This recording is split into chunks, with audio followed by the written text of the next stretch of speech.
신앙 고백 드리심으로 주의 예배를 하나님께 드리겠습니다. 신앙 고백하겠습니다. 나는 전능하신 아버지 하나님 천지의 창조주를 믿습니다. 나는 그의 유일하신 아들 우리 주 예수 그리스도를 믿습니다. 그는 성령으로 잉태되어 동정녀 마리아에게서 나시고 본디오 빌라도에게 고난을 받아 십자가에 못 박혀 죽으시고 장사된 지 사흘 만에 죽은 자 가운데서 다시 살아나셨으며 하늘에 오르시어 전능하신 아버지 하나님 우편에 앉아 계시다가 거기로부터 살아있는 자와 죽은 자를 심판하러 오십니다. 나는 성령을 믿으며 거룩한 공교회와 성도의 교제와 죄를 용서받는 것과 몸의 부활과 영생을 믿습니다. 아멘. 31장 찬송하겠습니다. 새 찬송가는 67장입니다. 우리 찬송 부르시고 홍윤옥 권사님 기도 인도해 주시겠습니다.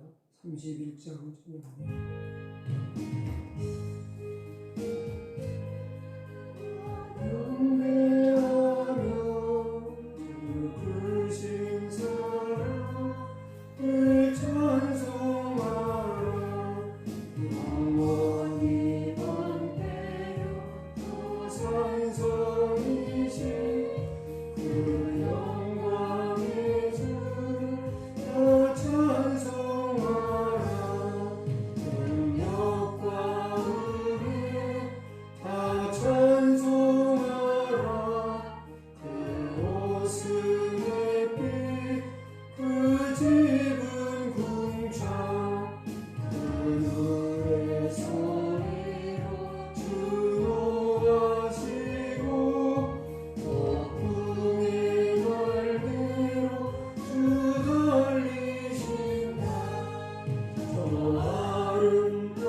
기도하겠습니다.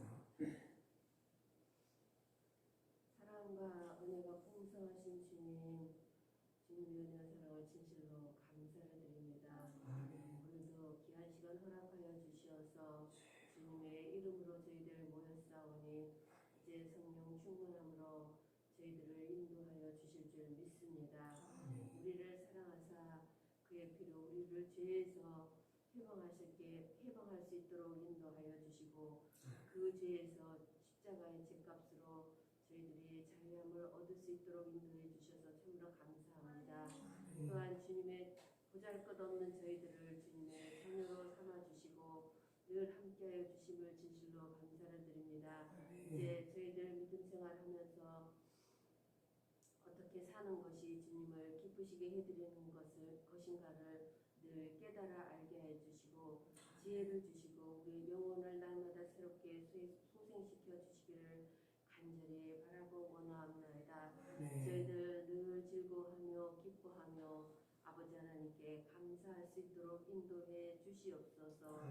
우리에게 늘 은혜와 평강이 있기를 원합니다. 주님 받들어 주시옵소서.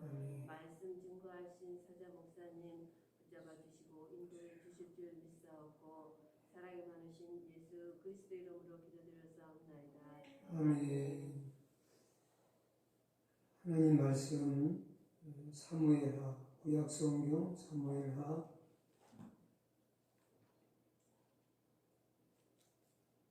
5장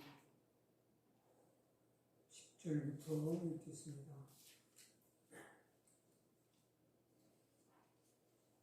구약 성경 사무엘하 5장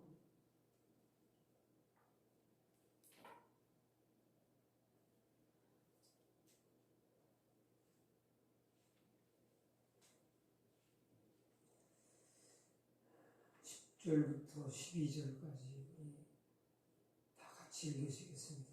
10절부터 읽습니다.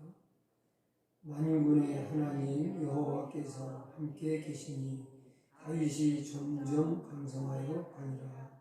두로왕 히람이 다윗에게 사자들과 백향목과 목수와 숙소를 보내매 저희가 다윗을 위하여 집을 지으니 다윗이 여호와께서 자기를 세우사 이스라엘 왕을 삼으신 것과 그 백성 이스라엘을 위하여 그 나라를 높이신 것을 아니라. 아멘.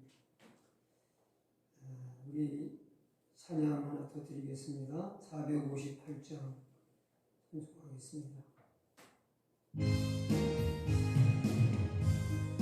친절한 발의 연기세 우리 마음이 평안하리.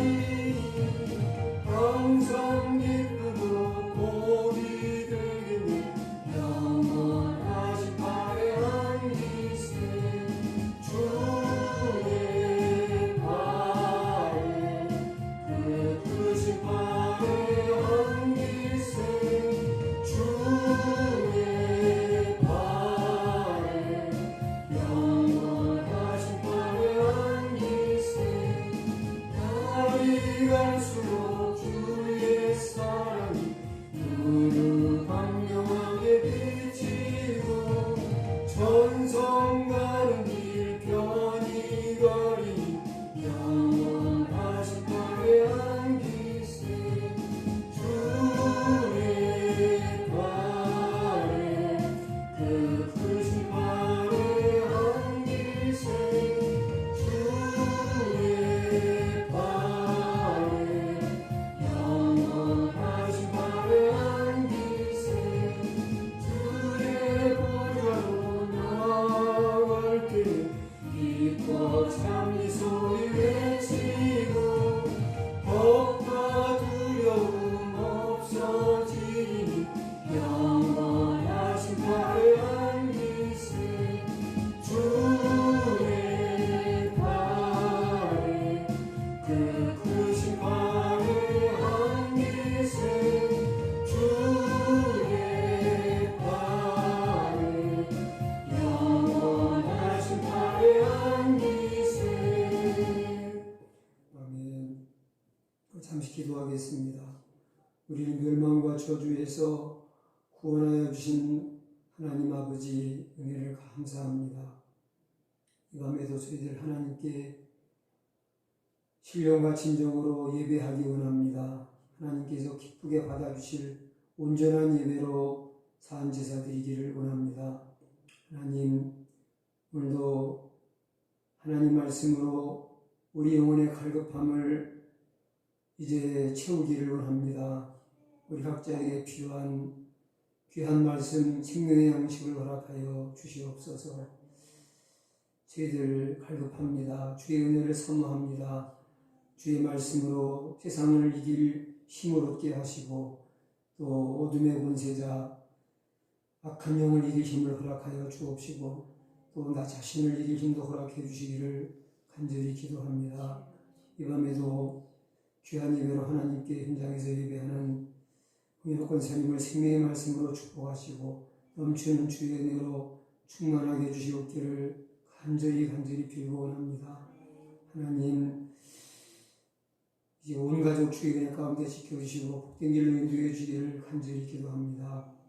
또 이 밤에 지은종 자매를 보내주셔서 함께 예배하게 해주심을 감사합니다. 생명의 말씀으로 축복하시고 걸어가신 주의 은혜로 이제 늘 인도해 주셔서 기쁨으로 주님을 따라가게 하시고 항상 하나님께서 공급하시는 주의 은혜로 인해서 하늘의 기쁨에 충만하게 하시고 복된 삶의 여정을 주님과 함께 동행하며 앞으로 나아갈 수 있도록 축복해 주옵소서. 이제 온라인으로 가정에서 예배하는 최하 집사님과 가족들을 축복해 주시고 또 최다은 교사를 축복하시고 이제 동일한 하나님 은혜로 함께 해주시길 간절히 기도합니다. 이 시간 이제 온라인으로 하나님 말씀을 경청하는 우리 성도들 어디에서 예배하든지 하나님 만나주시고 또 주의 음성 듣게 하셔서 힘을 얻게 하옵소서. 영혼이 새롭게 하옵소서. 하나님 말씀을 기원할 주의 종을 하나님께서 이 시간도 뜻대로 사용해 주옵소서. 주의 말씀만을 증거할 수 있도록 성령 하나님께서 뜻대로 주장해 주시고 사용하옵소서. 남정화 여정을 주의 영으로 충만하게 하셔서 세상 끝날까지 하나님 앞에 귀한 사명 진실되고 충성스럽게 감당케 하옵소서. 예수님의 귀하신 이름으로 기도합나이다. 아멘.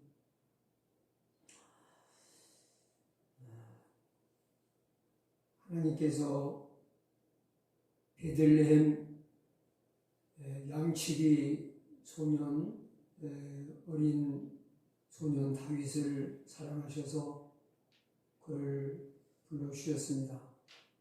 그리고 그를 장차 이스라엘의 지도자로 사무엘을 통해서 기름 부음을 받게 하시죠. 왕으로 기름 부음을 받고 오랜 세월 동안 다윗은 말로 할 수 없는 역경과 시련을 겪게 됩니다. 가장 큰 고통과 시련을 주었던 사람은 사울 왕이죠. 사울 왕은 다윗의 이제 장인이기도 하고 가족 관계가 된 사람이기도 하고 또 다윗이 존경하고 왕으로서 잘 섬겼던 그런 사람입니다. 다윗은 조금 더 사울 왕에 대해서 어떤 적개심이나 또 배반하려는 그런 마음을 추호도 품은 적이 없습니다. 그런데 사울은 다윗을 신뢰하지 않고 의심하고 미워하고 증오해서 그를 죽이려고 끊임없이 군사들과 함께 다윗을 잡으려 따라다니죠. 하나님께서 계획하신 때가 차니까 그렇게 다윗을 괴롭히던 다윗의 대적 사울과 또 그를 추종하던 적들을 한 사람씩 쓰러뜨리시고 적들을 물리치시고 드디어 이스라엘의 왕이 되게 하십니다. 하나님은 저와 여러분을 향해서도 약속하신 그 복을 금방 주시지 않아요. 많이 기다려야 됩니다. 신앙이란 뭐냐? 그렇게 질문하면은 여러 가지로 답할 수 있을 것입니다. 한마디로 정확한 대답을 하기도 쉽지 않을 것입니다. 그러나 신앙이란 뭐냐? 제게 묻는다면은 이렇게 좀 표현하고 싶습니다. 신앙이란 기다립니다. 하나님의 약속이 내게 주신 하나님의 복된 약속이 이루어지기를 기다리는 기다립니다. 기도를 하고도 응답을 기다려야 됩니다.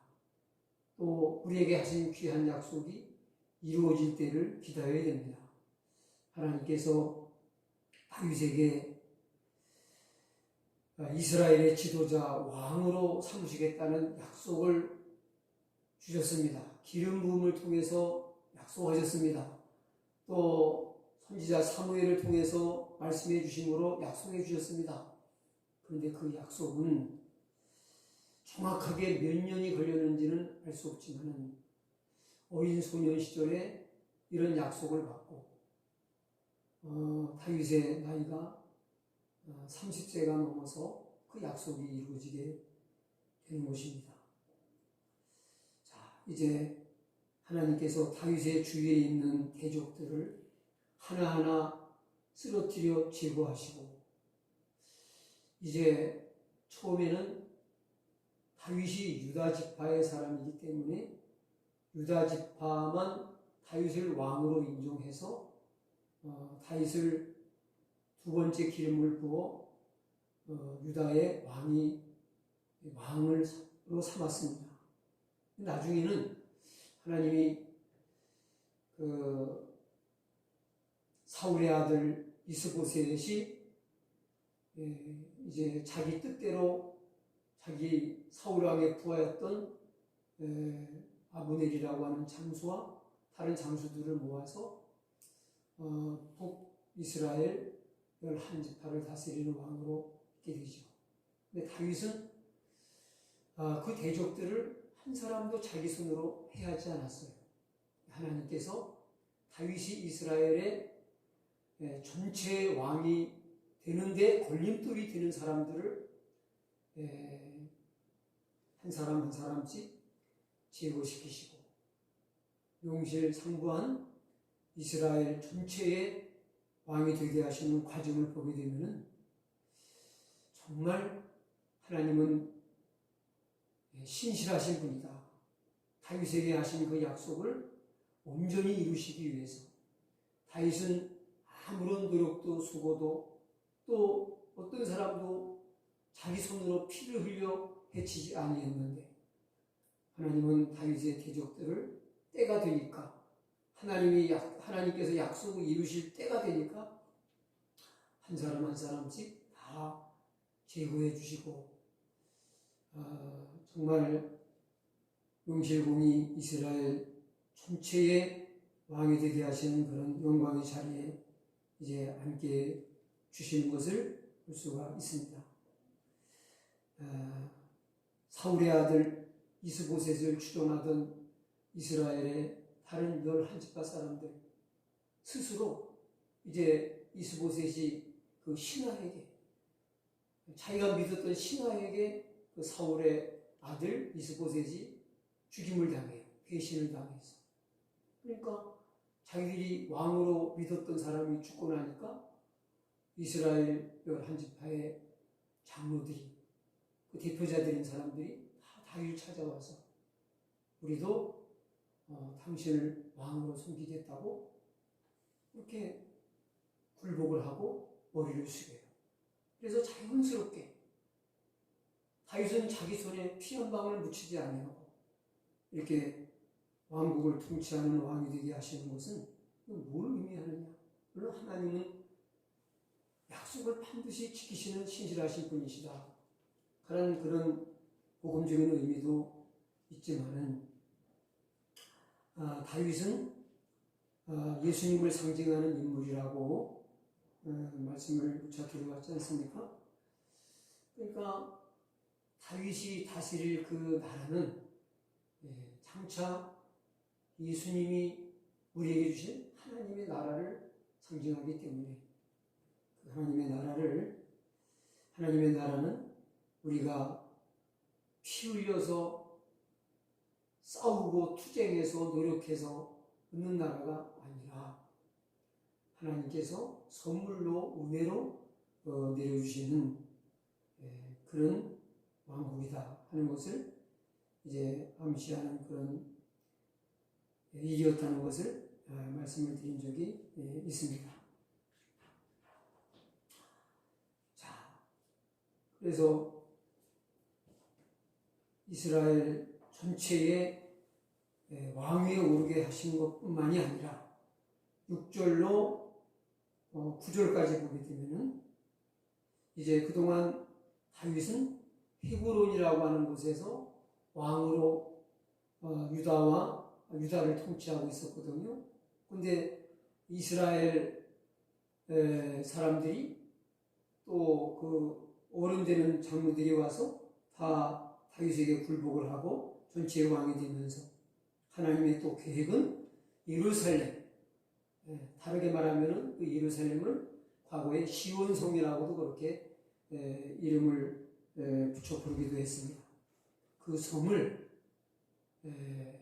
하나님이 약속하신 그 이스라엘의 수도요, 하나님의 성전이 세워질 거룩한 장소이지만은, 근데 이스라엘 백성들이 하나님이 약속하신 땅을 믿음으로 힘써 싸워 쟁취하지 않고 게으름을 핀 까닭에 이때까지 예루살렘은 미래의 거룩한 하나님의 도성으로 성전이 세워질 구별된 하나님의 땅인데, 약속의 자손 이스라엘 백성들의 땅인데 이스라엘 백성들이 소유하지 못했다가 드디어 예수님을 상징하는 다윗이 이제 왕이 됐을 때에 하나님은 시온 산성인 이 예루살렘 성을 정복하게 하세요. 난공불락의 예루살렘을 여호수아 때부터 그 성을 공격해서 정복하려고 했지만은 그 성을 정복하지 못했어요. 그런데 예수님을 상징하는 다윗을 통해서 그 예루살렘을 정복하게 하신 것도 큰 의미가 있습니다. 바로 예루살렘은 요한계시록에 보면은 하나님 나라를 상징하잖아요.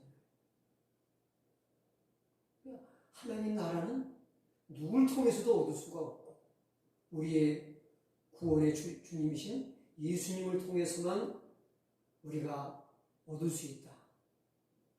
영원한 생명을 사모하고 천국을 사모하는 하나님의 자녀들에게 천국을 예수님을 통해서만 허락하신다는 것을 보여주고 있는 겁니다. 그래서 여호수아가 얼마나 그 가나안 정복을 하면서 전쟁에서 정말 많은 승리를 거둔 그런 훌륭한 하나님의 종이요 이스라엘의 지도자입니까? 하나님은 여호수아를 통해서 그 땅을 정복하게 하시려고 마음을 먹으셨다면 그거 못하셨겠어요? 사울을 통해서 예루살렘을 정복하려고 하나님이 작정하셨다면 누굴 통해서든지 하나님은 벌써 그 땅을 정복할 수 있었을 겁니다. 천국을 상징하는 예루살렘, 거룩한 하나님의 성, 바로 하나님의 나라를 상징하는 예루살렘은 예수님의 모형인 다윗을 통해서 정복되어지는 것이 하나님의 뜻이었기 때문에 사실은 그때까지 하나님이 미뤄두셨다가 다윗이 이스라엘 전체 왕이 되니까 이제 네가 해라 하고서 그들을 이길 힘을 주셔서 예루살렘을 정복하게 하신 겁니다. 우린 이걸 통해서 천국은 예수님을 통해서만이 우리가 들어갈 수 있고 얻을 수 있고 누릴 수 있는 나라가 하나님의 나라다. 사람의 노력으로도 안 되고 어떤 공로로도 안 되고 어떤 의로도 안 되고 오직 예수님의 그 이름과 그분의 공로를 통해서만 우리가 받을 수 있는 나라가 하나님의 나라다 하는 것을 우리는 이 말씀을 통해서 꼭 기억하시기를 바랍니다. 자, 그 다음에 이제 그뿐만이 아니라 10절에 보니까 만군의 하나님 여호와께서 함께 계시니 다윗이 점점 강성하여 가니라. 이 다윗이 점점 지금 그 어떤 왕보다도 가장 넓은 영토를 지배하는 왕이 됐습니다. 이스라엘 왕들 중에서요. 그래서 하나님, 그것은 다윗의 신이 아니라 하나님이 함께 하셨기 때문에 할 수 있었던 일이죠. 다윗이 훌륭한 게 아니고 부족한 다윗과 함께 하셔서 그 일을 이루시는 하나님이 위대하신 겁니다. 사람들은 사람에게 참 초점을 맞춰가지고 다윗이 훌륭하다, 아브라함이 훌륭하다, 모세가 훌륭하다 그런 말들을 많이 합니다. 그런데 성경을 자세히 보면은요, 아브라함이 훌륭하지만은 그러나 인간적으로 우리보다 크게 나을 게 없어요. 실수도 많이 하고 믿음 없는 부끄러운 모습도 많이 보이고 그랬어요. 모세도 보면 훌륭하기만 합니까? 하나님 말씀을 처음부터 순종을 잘했습니까? 안 그래요. 계속 못한다고 변명하잖아요. 네? 나는 못한다고. 말을 잘 못해서 말을 잘 할 줄 몰라가지고 못합니다. 왜 하필 합니까? 나 못합니다. 하나님의 뜻을 거부하고 순종하지 않았어요. 그래서 우리는 모세가 위대한 것이 아니라 다윗이 위대한 것이 아니라 하나님이 부족한 사람을 붙잡아 사용하시니까, 능력의 하나님이 그들과 함께 하시니까 위대할 수 없는 부족한 죄인인 인간이 위대해지는 겁니다. 훌륭해지는 겁니다. 저와 여러분도 부족하지만 만군의 하나님 여호와께서 함께 하신다면 우리는 어떤 일도 이룰 수 있는 것을 믿습니다. 자, 어떤 일까지 일어나느냐? 11절에 보면은 두로 왕 히람이 다윗에게 사자들과 백향목과 목수와 석수를 보내매 저희가 다윗을 위하여 집을 지으니.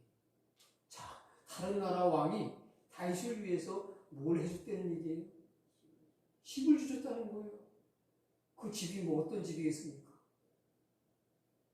왕궁을 지어준 거죠. 그러니까 웅장하고 화려한 대단한 집이겠습니까? 보통 사람들이 사는 그냥 보통 집이었겠습니까? 네? 웅장하고 화려한 궁궐을 지어준 거예요. 이 두로라고 하는 지역은 이 백향목이라고 하는 집을 짓는 데 가장 좋은 목재로 쓰이는 백향목과 같은 그런 목재가 많이 나는 나라예요. 그리고 집을 잘 짓는 목수와 석수들이 또 있어가지고 집을 잘 짓는 기술자들이 많이 있어요. 그러니까 자기들의 자원을 가지고 와서 지금 다윗을 위해서 뭐 누가 지어달라고 했습니까? 무슨 집을 지어달라고 무슨 계약을 맺고 지금 대금을 지불하고 집을 지어주는 게 아니에요. 다윗은 돈 한 푼도 안 내고 가만히 있는 데 가서 궁궐을 지어주겠다는 거예요. 지어주는 거예요. 왜 그랬을까요?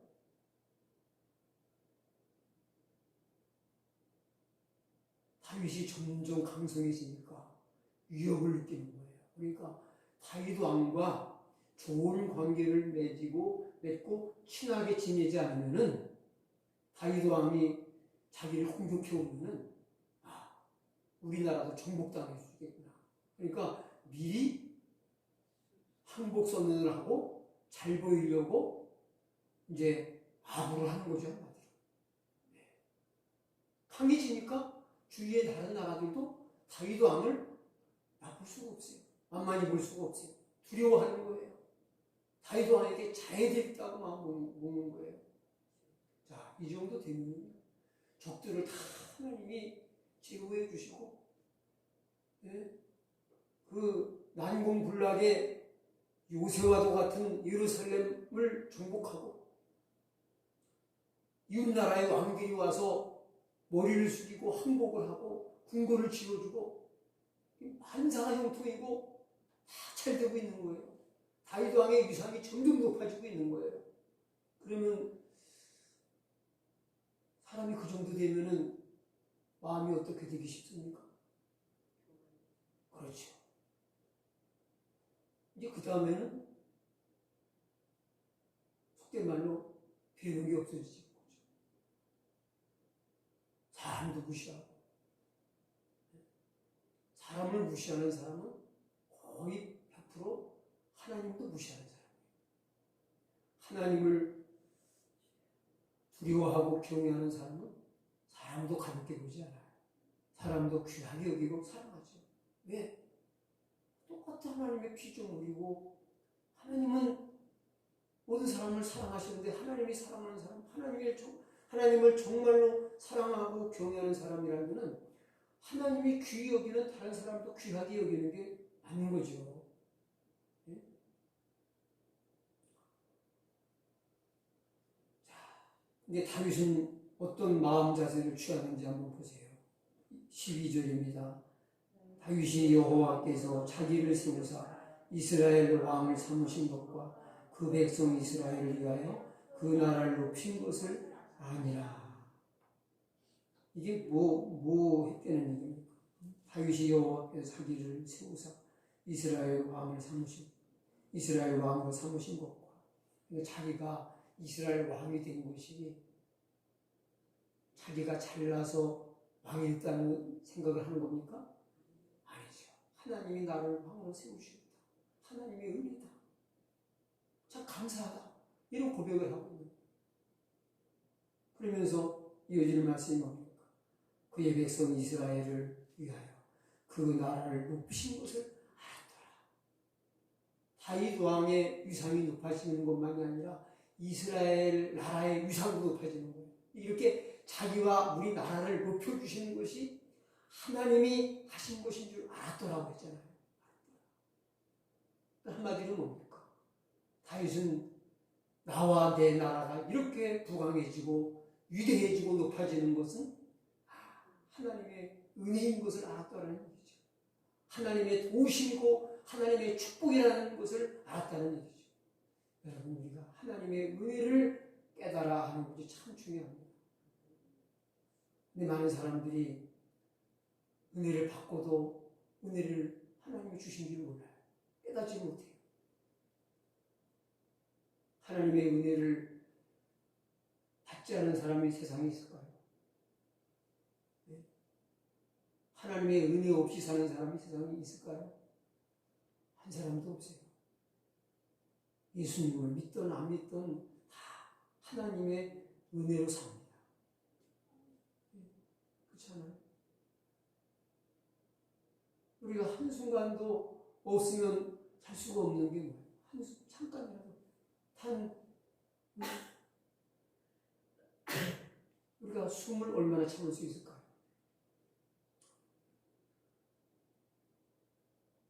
10분 참을지 10분 못 참을 것 같아요.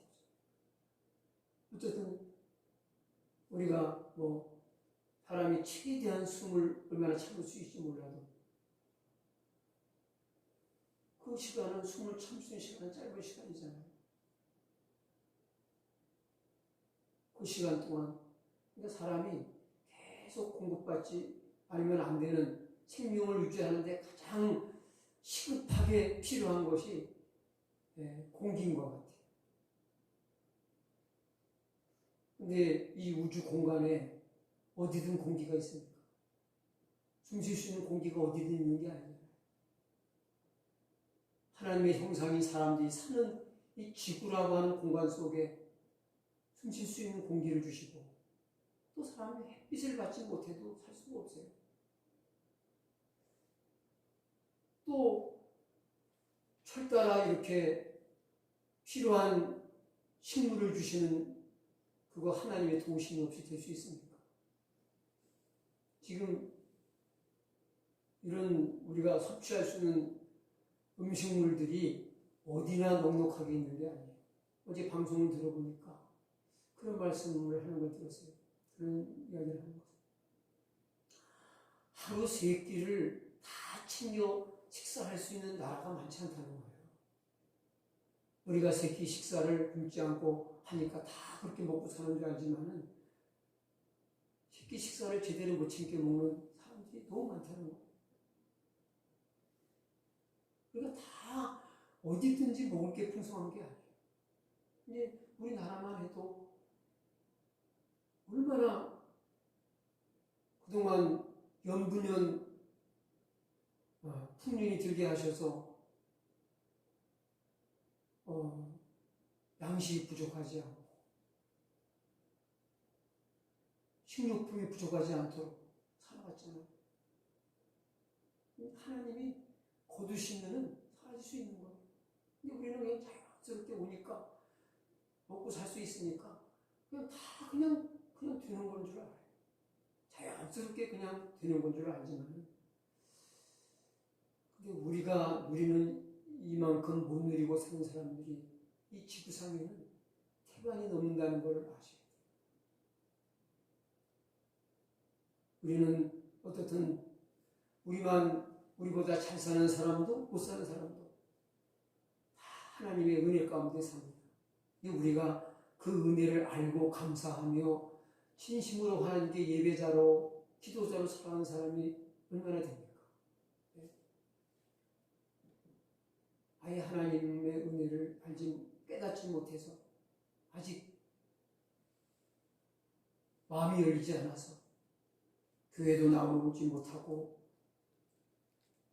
불신앙 속에 사는 사람들은 말할 것도 없고 신앙생활을 한다고 하면서도 정말 마음으로부터 이게 하나님의 은혜구나 그걸 느끼면서 눈물 어린 감사와 감사의 기도와 또 감사의 생활을 하는 사람들이 얼마나 될까? 나는 물론 그런 분들도 많이 하나님의 은혜를 늘 감사하며 사는 분들도 많이 계시겠지만은 예수는 믿는다고 하지만은 신앙생활을 한다고 하지만은 이 다윗처럼 하나님의 은혜를 깨달아 알지 못해서 느끼지 못해서 감사 없이 사는 사람들도 많이 있을 겁니다. 신앙생활을 한다고 하면서도 저와 여러분은 다윗처럼 다윗은 이렇게 엄청난 걸 받았으니까 당연히 하나님의 은혜를 알아야지 모르면 말이 안 되지 사람이 아니지 그렇게 말씀할 수도 있어요. 그런데 하나님의 은혜는 꼭 크다고만 깨달아지는 게 아니에요. 하나님의 은혜를 깨달을 줄 아는 사람은 작은 것도 깨달아요.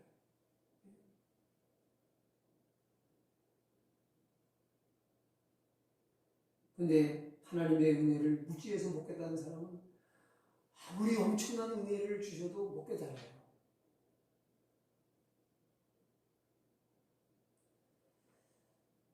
사람이 볼 때 하나님의 은혜가 크고 작다고 우리가 이렇게 평가를 하기도 하지만은 하나님의 은혜는 모든 사람에게 작은 은혜는 없어요. 크고 귀한 은혜를 우리 모두에게 주고 계십니다.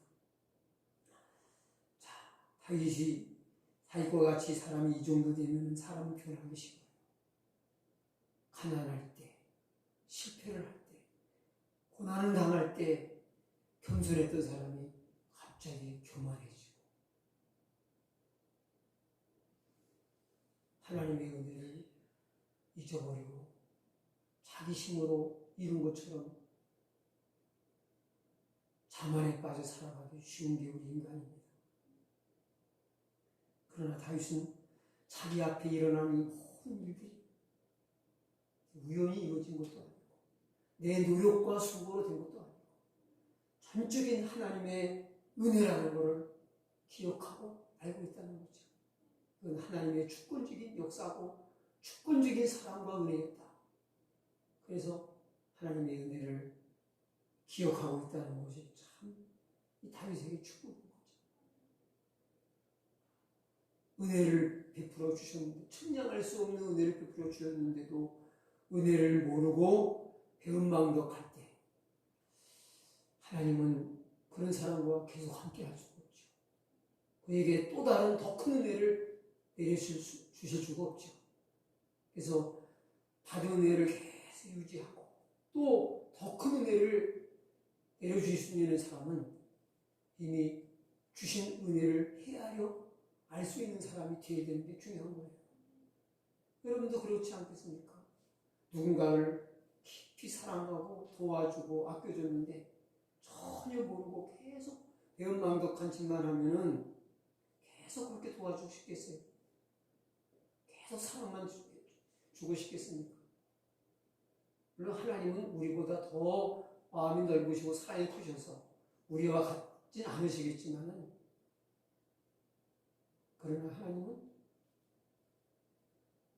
그 귀한 은사와 선물을 가치를 모르는 사람에게 계속 주시진 않아요. 예수님은 그런 말씀했잖아요. 진주를 돼지 앞에 던지지 말라. 진주가 귀하지만은 돼지가 진주의 가치를 알아요. 금은 보석을 돼지 앞에 던져준들 그 가치를 알아요. 그 말씀의 의미는 가치를 모르는 자에게는 가치 있는 걸 줄 수가 없다는 거죠. 그러니까 우리가 하나님의 은혜의 가치를 깨달아 아는 사람이 복이 있다. 왜? 이미 받은 복을 계속 누릴 수 있고 또 더 큰 복을 하나님께서 이어서 내려주시기 때문에 복된 사람이 될 수 있는 거죠. 그 다음에 17절을 보겠습니다. 17절이야. 이스라엘이 다윗에게 기름을 부어 이스라엘 왕을 삼았다함을 블레 사람이 듣고 다윗이 찾으러 다 올라오매 다윗이 듣고 요배초로 나아가니라. 블레 사람이 이미 이르러 여바인 골짜기에 편만한지라. 다윗이 여호와께 물어 가로되 내가 블레 사람에게로 올라가리이까 여호와께서 저희를 내 손에 붙이시겠나이까. 여호와께서 다윗에게 말씀하시되 올라가라. 내가 단정코 블레 사람을 내 손에 붙이리라 하신지라. 아멘. 자, 지금까지 읽은 19절까지 읽은 말씀의 내용이 뭡니까? 이스라엘이 다윗이 기름 부음을 받고 이스라엘 전체 왕이 되었다는 이야기를 블레셋 사람들이 듣고, 블레셋은 이스라엘의 최고의 적이었죠. 사울 왕도 블레셋 사람들에 의해 죽었습니다.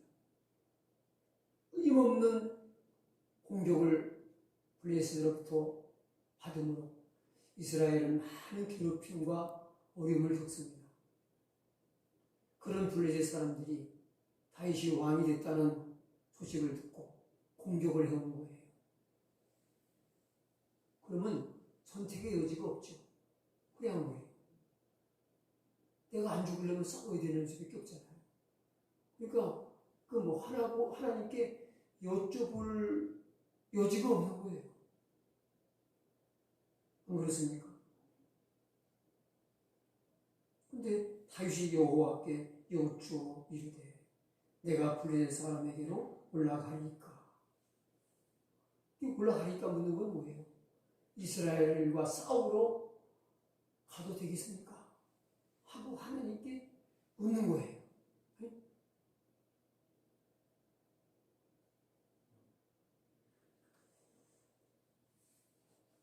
자, 우리가 이런 기도를 할 때 우리가 뭐라 그러냐? 뭘 그런 걸 가지고 그런 걸 다 기도해. 그러는 거죠. 그렇죠? 네. 당연한 건데, 안 싸울 수가 없잖아. 선택의 여지가 없는 거잖아. 내 나라 지키고 내 생명 지키기 위해서는 싸울 수밖에 없는 거잖아. 피할 수 없는 일이잖아.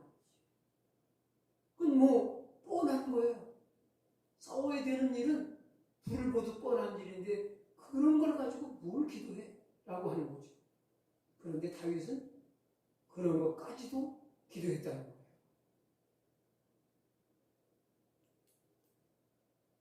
이게 귀한 겁니다.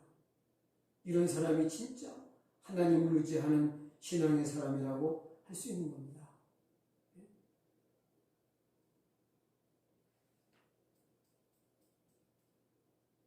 이게 겸손이죠. 아까 다윗이 하나님의 은혜를 깊이 깨달아 알고 있어요. 감사하고 있어요. 그러면서 한 걸음 더 나아가서 자기는 지금 엄청난 강한 왕, 강한 나라가 됐습니다. 그럼에도 겸손합니다. 교만한 사람은 누구한테 물어보지 않아요. 자기 마음대로 되니까. 그런데 적어도 하나님 앞에 겸손한 사람은 자기가 어떻게 해야 될지 알아요. 그런데도 하나님께 물어요.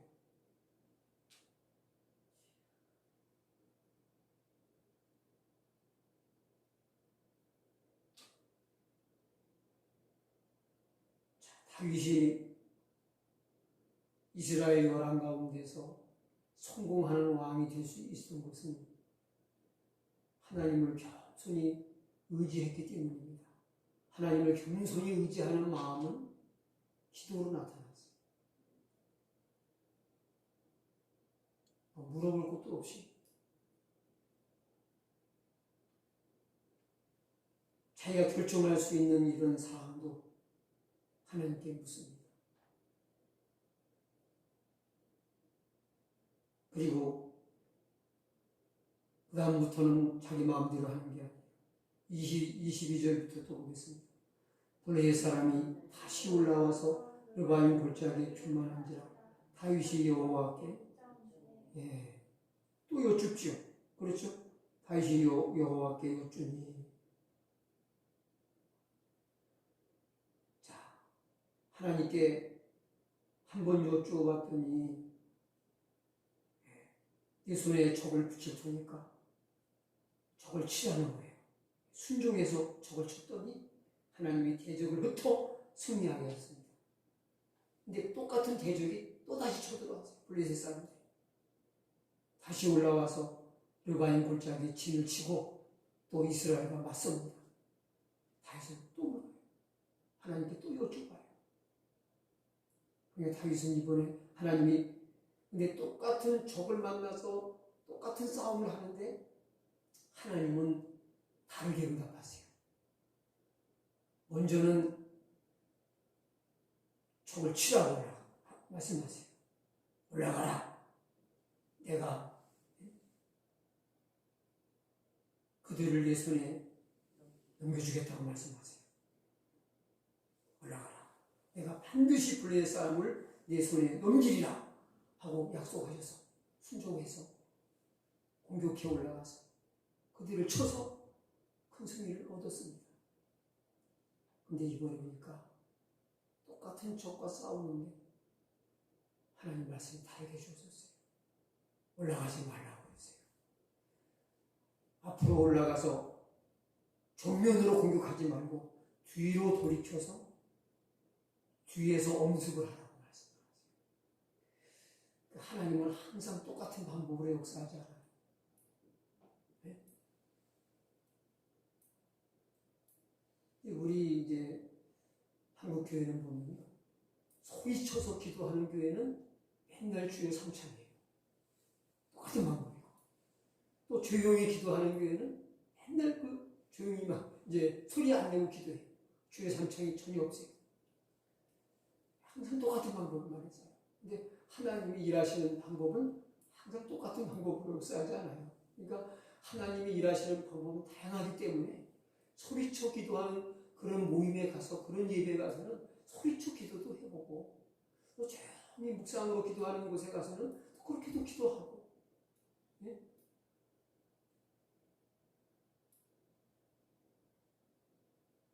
그러나 중요한 것은 뭡니까?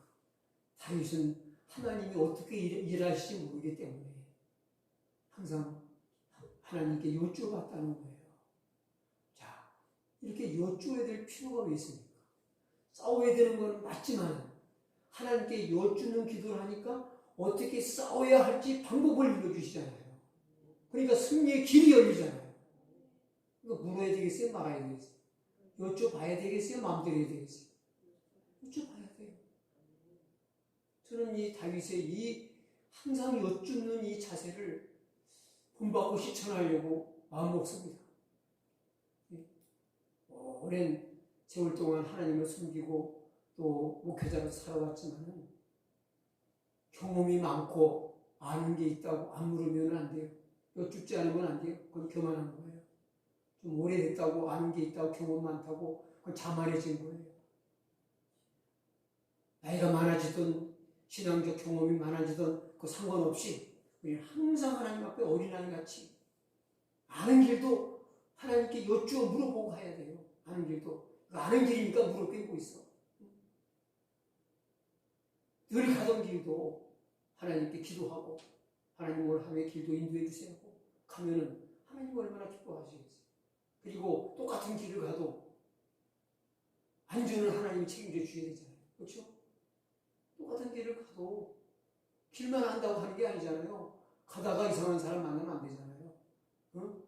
가다가 음주운전 해가지고서 사고 낼 위험 요소를 지구해 주는 사람 만나면 안 되잖아요. 그러니까 아는 길을 가더라도 하나님께 기도하고 하면은 하나님이 그때그때 지켜주실 거 아닙니까? 사실 이 차를 운전하고 다니다 보면요, 사고 안 나고 하는 것은요, 진짜 이 타이밍의 문제예요. 어떤 데는 타이밍. 네.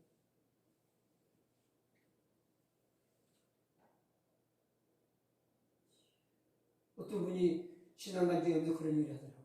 자기가 좀 신앙생활하면서 좀 방황하고 힘들 때 갑자기 좀 어려움이 왔는데 막 운전하고 가는데 다리가 마비가 돼가지고서 이 악셀라더를 밟고 브레이크를 밟아야 되는데 안 밟아지더라고요. 근데 마침 그 경인고속도로에서 그런 일을 겪었다고 해요. 근데 마침 앞에 차가 없어가지고서 그러니까 계속 악셀하고 이 브레이크가 페달이 안 밟아지니까 다리가 마비돼서 말을 안 들으니까 앞차고 차간 거리가 가까워지면은 브레이크를 밟아서 속도를 줄여야 되는데 이게 안 되면 뒤로 받는 거잖아요. 근데 마침 그래도 그 어려움이 왔을 때 앞에 차가 없어가지고 사고가 다행히 안 났는데 얼마나 아찔한 순간을 만나는지 모른다는 거는 얘기를 하는 걸 제가 들었어요. 그러니까 그 타이밍이잖아요. 그 타이밍에 차들이 없으니까 사고가 안 났지. 차가 있으면 안. 그러니까 제 얘기는 뭡니까? 언제나 하나님의 지키심이 필요하다는 거죠. 도우심이 필요하다는 거죠. 그러니까 그냥 우리는 부모로서 아이들이 자꾸 귀찮게 하면서 이것저것 자꾸 물어서 하면은요, 엄마 바빠, 아빠 바빠, 귀찮아. 안 바쁠 때 물어 하고서 사양하지만 하나님은 언제나 주님께 말씀을 붙이고 여쭙고 해도 귀찮아하지 않으시는 분이에요. 외면하지 않으시는 분이에요. 그러니까 얼마나 감사해요. 우리 육신의 부모같이 귀찮다고 상대 안 하고 바쁘다고 상대 안 해주고 그러면요, 우리가 하나님 안 바쁘세요? 하고 여쭤보고서 시간 봐가면서 해야 되는데, 하나님은 우리를 기도 속에서 영적으로 만나시는데 언제나 만나줄 수 있는 분이고 언제든지 들어주실 수 있는 분이니까 그런 부모님이 세상에 없잖아요. 그래 안 그래요? 언제나 내 얘기 들어줄 수 있는 대상이 있어요? 언제나 내가 힘들 때 붙잡을 수 있는 대상이 있어요? 없어요, 사람들.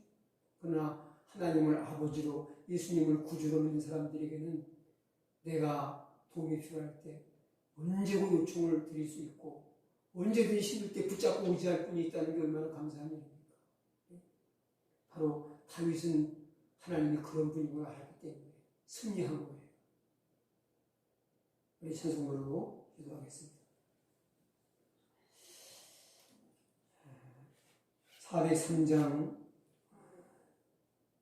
찬송하겠습니다. 우리 찬송 부르기 전에 잠깐 기도하고 찬송으로 예배를 마치겠습니다. 우리 한 1분 정도 같이 한번 기도할까요? 우리 아버지 되신 하나님, 우리들도 다윗처럼 작은 일이나 큰 일이나 주님께 항상 여쭙고 기도하기를 원합니다. 우리의 기도의 영을 부어주시고, 하나님, 이 밤에도 말씀 듣고 기도하는 우리 모두의 마음을 하나님이 지켜주시옵소서. 하나님만 의지하게 해주옵소서. 그 은혜에 잃어버리지 아니하고 잊지 아니하고 늘 감사하며 하나님을 섬기게 해주옵소서. 하나님을 어린아이같이 의지하게 해주옵소서. 어린아이가 부모님을 전적으로 의지하는 것처럼 저희들 어린아이 같은 심정으로 하나님을 의지하고 하나님께 작은 일이든 큰 일이든 여쭙고 의지하고 그분을 믿고 따라갈 수 있는 우리 모두가 될 수 있도록 축복해 주시고 주의 은혜로 함께해 주시기를 간절히 기도합니다. 존귀하신 하나님, 저희들을 붙들어 주시고 새롭게 하시고 충만하게 하옵소서.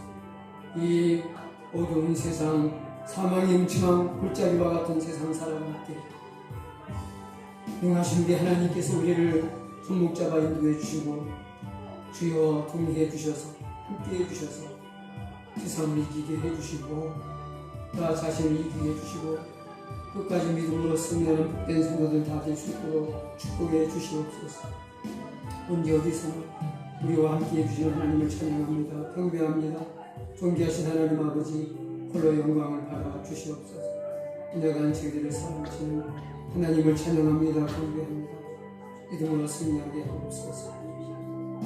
주여, 홀로 귀한 말씀 마음에 간직하고 항상 하나님께 듣는 기도를 드리면서 주님의 인도를 받기를 원하는 하나님의 도우심 아래 하나님의 은총과 아버지 이제 보호의 그늘 아래 거하기를 원하는 성도들을 지켜주시고 보호해 주시고 승리의 길로 인도하여 주시옵소서.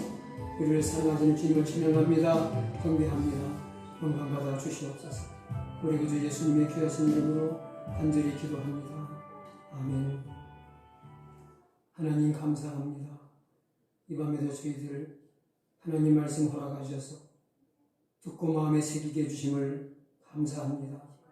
하나님 하나님이신 크고 놀라운 은혜를 잊지 아니하고 그 은혜를 깨달아 알고 그 은혜를 선포하며 감사했습니다. 우리도 하나님의 은혜를 깨달아 알게 해주시고 그 은혜를 늘 감사하며 하나님께 기쁨으로 영광 돌리는 삶을 살게 해 주옵소서. 우리가 세상 살아가면서 정말 하나님의 도우심이 없이는 헤쳐나갈 수 없는 힘들들이 많이 있습니다. 어려울 때만 하나님을 의지하는 것이 아니라 평안할 때에도 또 작은 일이든 큰 일이든 하나님께 여쭙고 하나님께 답을 구하며 이제 하나님의 인도하심을 받는 우리 모두가 될 수 있도록 축복해 주옵소서. 시시로 하나님을 의지하고 하나님의 인도를 받게 하옵소서. 힘들고 어려울 때에 눈에 보이는 것을 의지하거나 사람을 의지하기보다 우리를 도우실 하나님을 의지하고 힘을 내게 하시고 아버지 하나님 거룩하신 주의 뜻만 따라갈 수 있는 복된 하나님의 자녀들 되게 해 주옵소서. 우리는 약하고 부족하지만 전능하신 하나님 의지할 때 우리는 약하지 않고 결코 세상이 감당할 수 없는 강한 사람 될 수 있는 것을 믿습니다. 저희들 붙들어 주옵소서. 지켜주시옵소서. 날마다 동행하여 주시옵소서. 예수님의 귀하신 이름으로 기도하옵나이다. 아멘. 403장 찬양하겠습니다.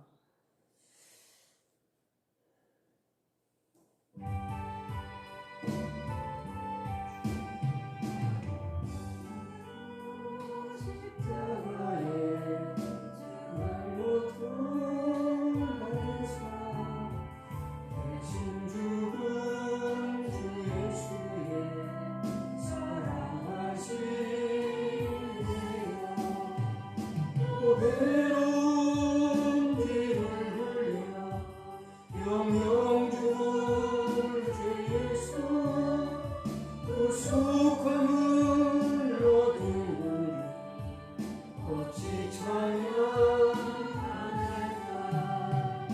예수 안에 있는 우리 한량없이 즐겁고 성령의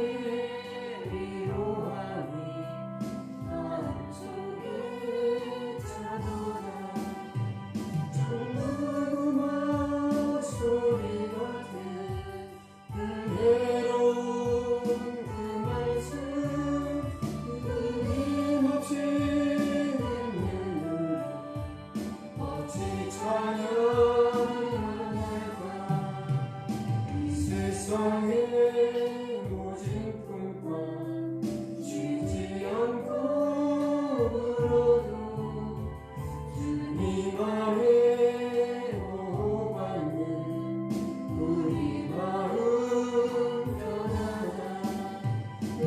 되어서 기도하고 저 천국을 바라며 주님만을